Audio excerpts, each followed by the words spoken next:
All right, welcome back. You're watching the Sunday Express. Michael Onyango is a global thought leader on frontier technologies. He has over 20 years of experience in frontier technology, strategic communication, ICT policy, and public affairs. And of course, he has worked with the African CDC, and its disease control, and the UN SDG Innovation Lab. But why he is here is to talk about goals, which is very important. The year has begun. Michael, first of all, Happy New Year. How are you doing? Happy New Year, John. Thank you very much for having me here on Sunday Express. I'm doing well, and this is my first official function of the year. Quite interesting. Yes. Let's first begin with this whole thing, because I think as the year begins, the biggest question obviously has been, should people set goals for themselves?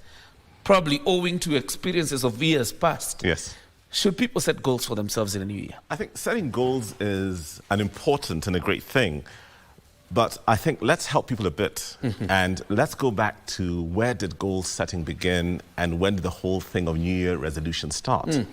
This actually began back about 4,000 years ago with the Babylonians. And this actually began in mid-March, just before the planting season.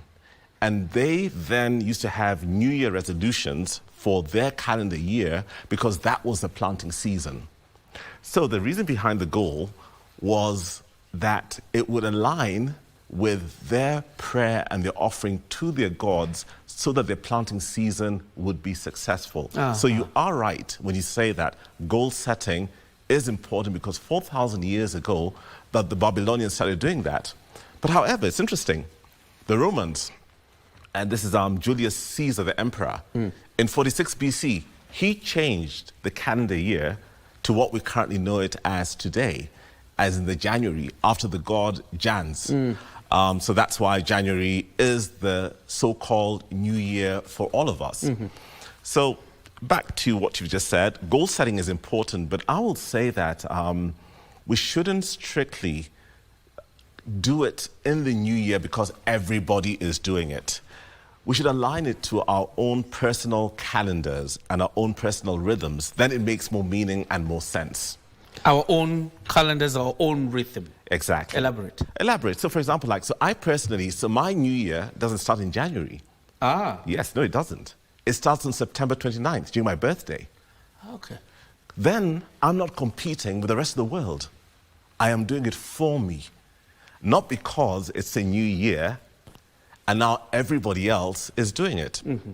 It's interesting, if you look a bit deeper, and for those, I'm not trying to discourage anybody who has set goals this year, like those who have now decided to go to the gym, decided to change the diet, to detox, decided that I'm going to read 3 books every single month.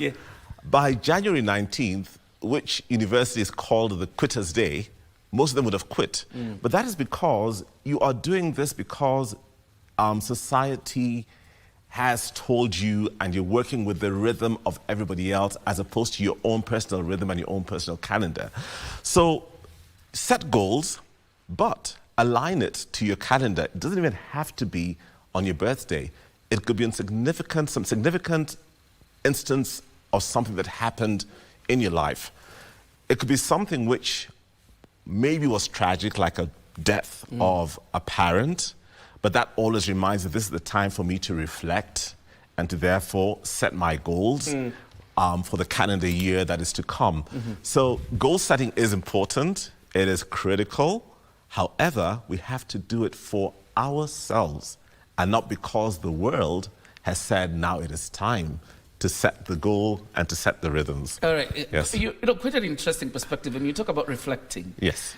And I'm just here wondering, because of people who've set goals before and probably didn't come to fruition or achieved half. How important is it that before you set the goals of a new year, to reflect on the goals you set yourself, for example, for the past year? I'm a strong believer that the past is very important in terms of our future, but I also am a strong believer that the past must inform but not dictate the future. So it doesn't matter if in your past you never succeeded, like last year you set your goal and 3 months through it you never succeeded. No, what you must look at is the success of that 3 months and say, how do I do it better this year? But more so, I think the most important thing that I'll try to emphasize in today's discussion is that the goals need to be set according to your rhythm, according to your own personal calendar. Then you'll be more successful. Because, for example, you'll find that some people right now probably have agreed that, me and my friend, from tomorrow, Monday the 4th January, we're in the gym. We're in the gym from 4 o'clock in the morning till 5:30, and we'll leave. Then when your friend drops out, it also affects you because it's connected to somebody else. So it is very important that you must find your own rhythm, you must understand yourself, and not be too overtaken or too overcome by the various things that happen around the new year. Also, John, you must remember that when the new year comes, and the reason why a lot of places, in fact, a lot of cities, why is it, for example, like in New York, you see a lot of things happening at Times Square and everything else? It's a business. So are you part of the business, or are you looking after yourself? So these are some of the questions that you just need to discuss with yourself, meditate, think over it, and move it away from the beginning of the calendar year to a more reflective place that has more meaning to yourself. You'll then get more success. Let's get this out of the way, because Sure. I'm sure you've encountered people who complain that I've set myself goals. Yes. And over the years, probably even for a continuous period of 5 years or 7, I have not been able to achieve whatever goal I set myself for that particular year. And some of them have actually given up on setting goals for themselves. Question becoming, usually, what is the disconnect? The disconnect is you set goals that were influenced by the society, influenced by the things that are around you, influenced by your peers, as opposed to really an understanding of who you are, of what you want, and where you need to be. So, I'll always say that, again, it is very easy to pick up a book and to read. It's very easy to take your phone and to engage on social media. It's very easy to switch on the TV to watch radio. But the most difficult thing that every man and every woman faces is to think. Thinking. Yes. If I tell you, put everything aside, leave the book out, leave the TV, leave your friends, and just sit and think, people get frightened. But when you think, and when you're quiet, you do then get to quite understand who you are, and you move away from being dictated by the pressure of what's currently, if you're a younger person, on Instagram or on TikTok, on what's trending, and you move away into really understanding who you are and appreciating yourself and not being dictated by the peer pressure or by the various things that are around you. Yes. There is a big aspect of the confines of reality, because some people end up, overstretching themselves. What are the strategies that one can use, for example, so that even as you set goals for yourself, you remain within the borders of reality? Yeah. So, like I said before, you've got to know who you are. If you don't know who you are, then it's very difficult to set goals. So you've got to understand yourself first. And this is one of the most difficult journeys to have, your own personal journey. And like I said, away from the books that you read, away from what you probably hear, at whether you're at the mosque or whether you're at the different various religious establishments where you go to.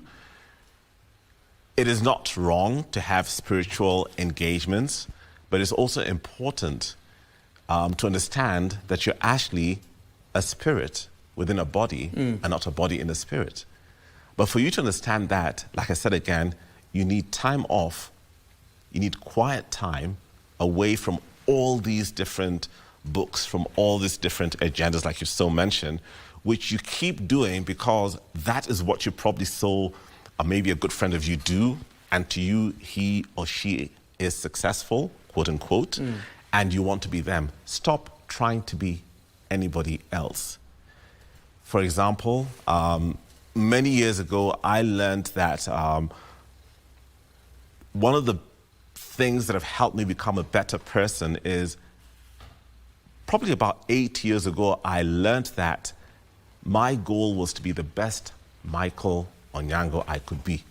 Not to try and be Nelson Mandela, or not to try and be Barack Obama, but to learn what is it that I am and how do I best develop those things from within me, and therefore I seek out the resources, the friendships, the associations, and the places that I need to be or not be, or to cancel, so that that takes me to a better place and helps me set the goals that are for me.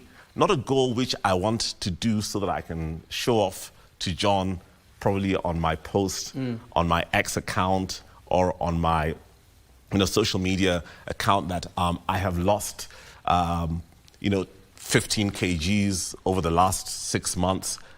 Am I losing 15 kgs because it is fashionable to be between X weight and that weight? Or am I losing it because if I do it, it makes me feel good, it makes me become better in how I live, in the things that I love and the things that I enjoy.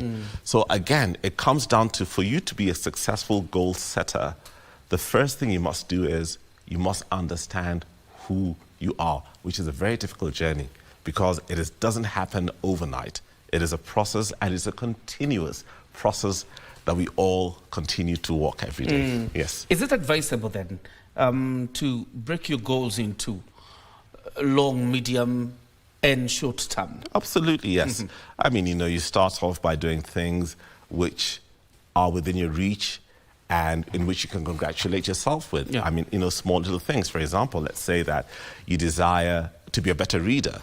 Simply start off by, just say that in the month of, in the first month of this goal of mine of being a better reader, the only thing I'm going to do is that every single day I'll just read one page, just a page. And before you know it, as you continue reading your one page, without pushing yourself, you'll go beyond your one page before even that 1 month finishes, because you're now seeing that what you've tried to do, you're able to achieve that and congratulate yourself over it. But if you overachieve and said, you know what, in the first month of my goals, I'm going to read 3 books simultaneously, it may become an overwhelming struggle, and you'll therefore give up altogether because you felt totally overwhelmed by the challenge that you put for yourself. So yes, you are right. We need to break our goals into meaningful pieces for ourselves. And I keep saying that. Your goals must be about you, not about what your peers have done, not about what you've seen others do. But remember, we live in a society that is so pressured, and especially the younger people. I mean, I feel for them because of all the gadgets that we now have and all the different platforms that we have. All the pressure is so intense, and sadly, people don't understand that a lot of the things, in fact, I think actually they know this better, because a lot of the things that they post, their pictures, whether it's on Instagram, using TikTok, are all filtered. They use filter lenses and everything else. So, so even you yourself, you know that you're pushing yourself beyond a reality that doesn't exist. So just being thankful for who you are is a great starting point. The next point, set an achievable goal and keep increasing incrementally to a point where you see some growth. And if there's challenges, there's nothing wrong. Challenges are good. If you don't succeed in some things, it doesn't mean you failed, but it means that you're on the right track. Which brings me to the next point. Yes. Here I am, I have goals for myself, Yes. probably even segmented them into the short, medium and long-term goals. Yeah. But then I need motivation. I mean, to stretch out through the year to achieve what I've set for myself. Yes. What are the tips of motivating self towards the end of what you want to achieve? So reward yourself. So for example, tell yourself, like, if I'm able to keep away from, I mean, one of the things I love most anyway, and I'm honest about this, I'm a sweet tooth. And I mean, and I die for anything sweet, desserts and everything, you know, I love those things. So one of the things is like, if I decided that, okay, I'm going to keep off sweet things, you know, over the next few months, I'll probably cut it down to having it once a month. What I'll do is I'll ensure that if I've cut it down to having it once a month, I'll reward myself with something else which I probably enjoy and love to do to compensate for that which I have given away. So have a give and take. So remove something which you're trying to take away or trying to overcome, but replace it with a positive replacement that affirms you and keeps you going on the right track. I'm interested in your habit, for example, because you're a sweet tooth. Yes, I am. Absolutely. So if you were to decide to drop them, how would you motivate yourself? Because you're saying reward yourself. Yes. So how would you reward yourself? So I'll probably say this. So I'll probably say, okay, so I'm going to drop my, you know, if I stop eating my, you know, my cakes and my ice creams and everything else, I'll probably say that, okay, I'll probably substitute it with something which is still sweet, you know, in terms of fruits, fresh fruit, which I enjoy. You know, I mean, they tend to say that, okay, so what I'll do is, one of the fresh fruits that I really love, for example, like me, is pawpaw, and especially like the mountain pawpaws. So I'll say, great, so now anytime I do this, I will increase, you know, I will continue having more mountain pawpaws because I enjoy doing that, and I enjoy my mountain pawpaws with squeezed lemon on it. So I'll say, it's now going to be mountain pawpaws and sweet lemon for me, and the sugars aside. Yes, yes. As we near a close, and I'm still referring to what you said, that set the goals for yourself. Absolutely. It is about you. Yes. But question is, how important is an accountability system or a support system in setting yourself goals? As much as it is your own goals, how important is it to have an accountability system? It's good and it's important. And the great thing, the fact that we're Africans, we don't suffer the same struggles that others would suffer in the West, because we've got family, we've got friends around us. So have an accountable partner, have a friend, a colleague, have somebody in your family to hold you accountable, you know, to your goals, you know, who'll support you, but not somebody who will demonize you, not somebody who will terrorize you. So choose selectively. like on the sweet tooth, I won't choose John, because John will probably, you'll probably be a terror on me. So choose an accountable partner, you know, or a colleague or somebody in your family who will hold you accountable, but who will also affirm you and who will help you through the journey. That always helps. Yes, Yeah. It's quite important. You know, I'm just thinking, I'm sitting here because I saw something that is ongoing online on social media of people who have set themselves up for a saving contest or a saving culture. So much so that I don't know, the first week they will save 100, the next one they will save 200, but they're doing it corporately. So that is a form of competition between peers. Is that encouraged? So I'll say this, you know, when it becomes a competition, then it loses the sincerity of why it is that you're doing it. So you've got to save because you understand that a saving is good for you in times of trouble, or it's good for you because it's leading you to buy or to make an investment for something which is important for you, but not because you're competing with other people. In our lives, we must move away from, I'm doing it because, you know, monkey see, monkey do. I'm doing it because it's the right thing to do and I'm doing it for me.